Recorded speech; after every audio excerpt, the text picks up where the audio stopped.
Hi అండి. నా evening routine ఏంటంటే కంపల్సరీ వాకింగ్‌కి వెళ్తాను. తిను మా సిస్టర్. అంతకన్నా నాకు మంచి ఫ్రెండ్. మార్నింగ్ బిజీ షెడ్యూల్‌లో మనం ఎలాగో సన్‌రైజ్ చూడం.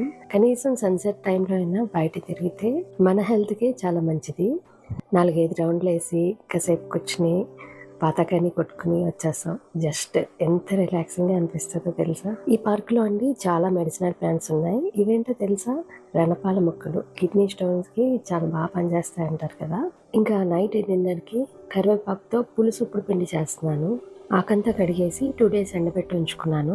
యాక్చువల్‌గా ఇది వేరే రెసిపీ కోసం అని పెట్టుకున్నాను. దీంట్లో వాడేస్తున్నాను. కొద్దిగా ఆయిల్‌లో శనగపప్పు, మినపప్పు, తర్వాత వెల్లుల్లిపాయలు, జీలకర్ర, ధనియాలు, ఆవాలు ఇవన్నీ కూడా వేసి వేయించుకోవాలి. నేను గానుగ నూనె వేసానండి, అందుకే ఇలా నురగలా వచ్చింది, మరేమనుకోవద్దు. తర్వాత 2 గుప్పుల కరివేపాకు కూడా వేసేసి వేయించుకోవాలి. ఆల్రెడీ డ్రైగానే ఉంది కాబట్టి త్వరగా వేగిపోతుంది. ఇందులోనే ఎండుమిర్చి, ఇంగువ కూడా వేసాను. సైమల్టేనియస్గా నేను ఇక్కడ పులుసు ఇప్పుడు పిండికి అని చెప్పి వరి నూక ఉడకబెట్టి ఉంచుకున్నాను. పసుపు, ఉప్పు ముందే వేసేసానండి.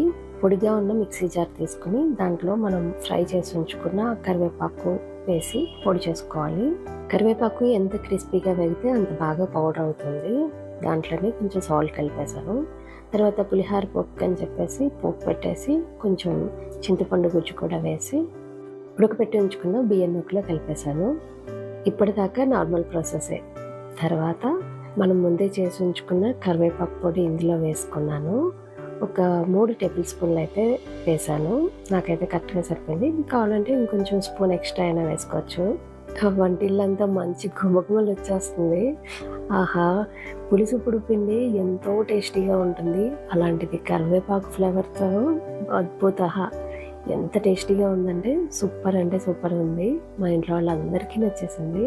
బాయ్.